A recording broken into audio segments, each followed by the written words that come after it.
Hello Aries, Aries Rising and Aries Moon people. This is your weekly astrological and card horoscope for the week starting July 10th, 2017.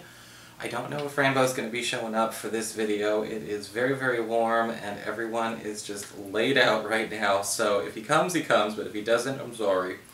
So, quick reminder for everyone, the Tarot Home Study course is now available for purchase and for download at my website, integrativemysticism.com. I've also sent out a few emails to people who have already made a purchase for an alternative PDF download form for people who've been having a hard time with the one that was originally there. Hey! Guess who made it?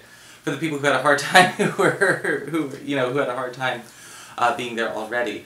So, hey, good news, Rambo's here. So if you want to get a copy of the Tarot Home Studies course, go right ahead, get on it, again, at my website, integrativemysticism.com. It's the same place you would go to get a session with me. And so let's get started here. What is going on with your astrology this week? All is well, now that we have the cat.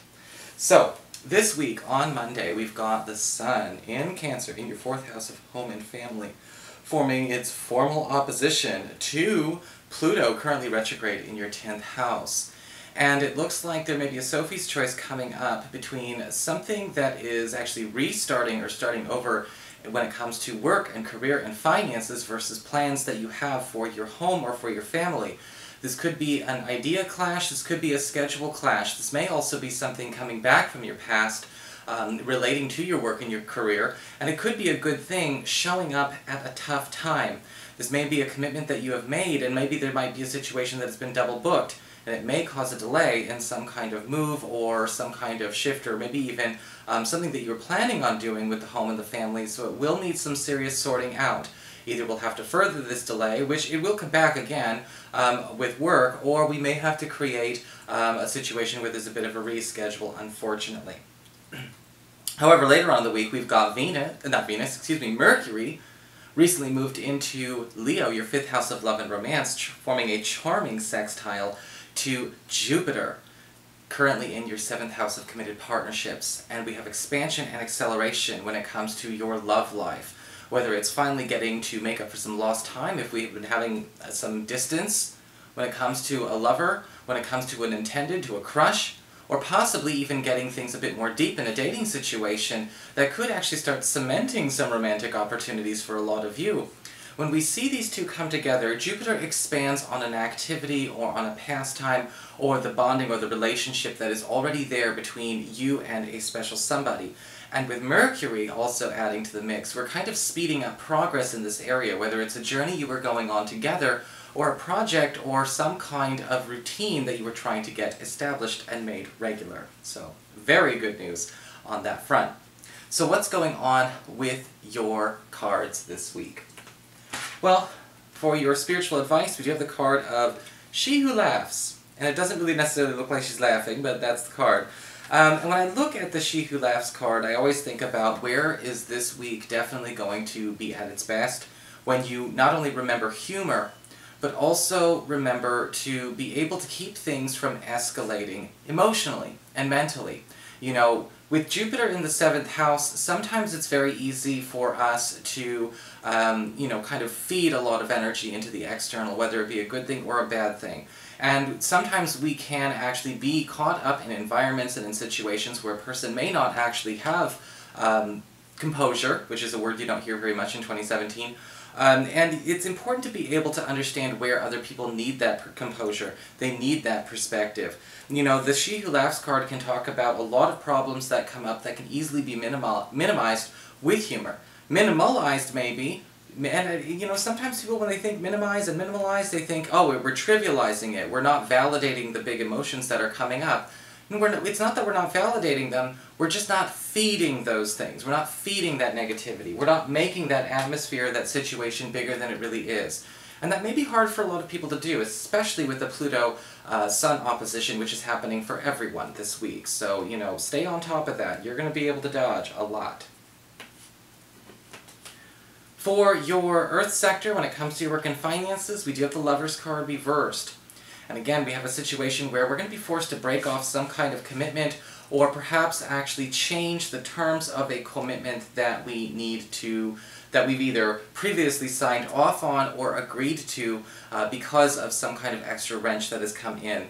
The Lover's card reverse can indicate that this may be something that you want, something that you're breaking away from, whether it's a tie that binds in terms of a contract that you have signed or an agreement that you're kind of stuck on, or quite possibly, where are you going? Or quite possibly, a situation where we have a, maybe not necessarily being able to handle as many, priorities as once as we originally thought. The nice thing about the Lover's card reverse, though, in this situation is there's an opportunity for freedom, or to, again, break out of a tie that binds that you don't want to be a part of either.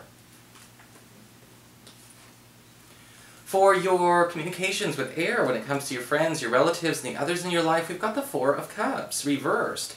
Now, interestingly enough, the Four of Cups reversed usually does indicate a really good thing, where somebody's actually finally breaking out of a rut or a habit, or a state of paralysis or stuckness.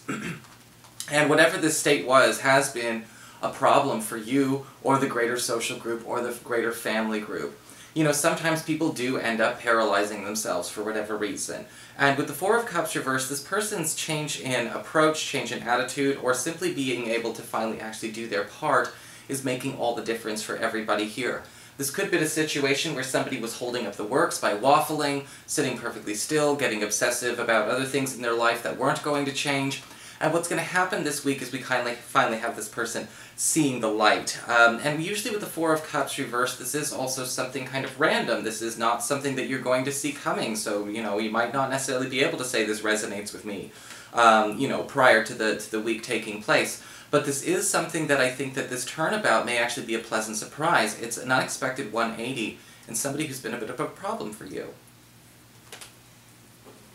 It's so fat. For your challenge this week with fire, we do have the Emperor card reversed.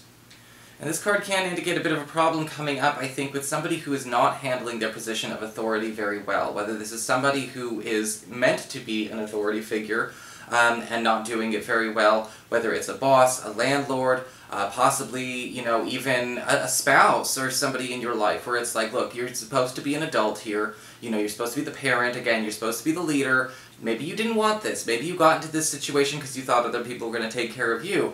Truth be told, sorry, you got to be an adult. And with the Emperor card reversed, I do get the vibe. It's not so much somebody being controlling, which is sort of another textbook definition, but I'm feeling like somebody's trying to kind of skirt their responsibilities, or perhaps actually escape them. And they may have a good reason. They may feel like they're overwhelmed by the pressure, they don't belong there, they may feel like they're a fraud.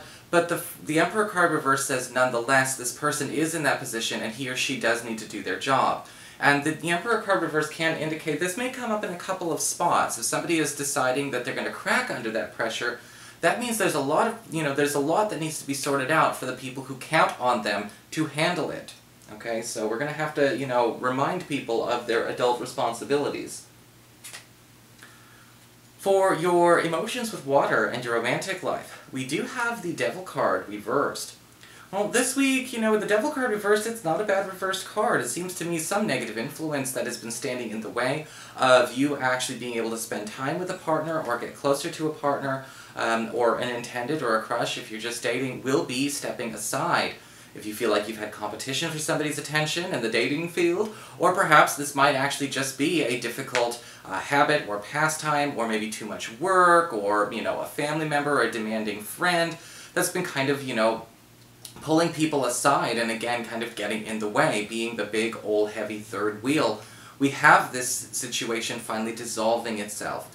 Now, you may not have this problem with your partner. This may be a problem that you have. Maybe you have somebody in your life who is actually competing for your attention away from, your relationship as well. And finally, we have this person actually being able to, again, handle themselves, step aside. It looks like a lot of this week is focusing so much on whether or not people can actually be held accountable for their age and their responsibility.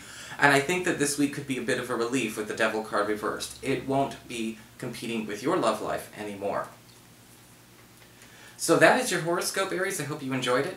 If you did, please like, share, and subscribe. I appreciate it. And of course, if you ever want to get a session with me, you can always follow the links below, or you can go to integrativemysticism.com, same place you can go to get the Tarot Home Study course. I'll talk to you later.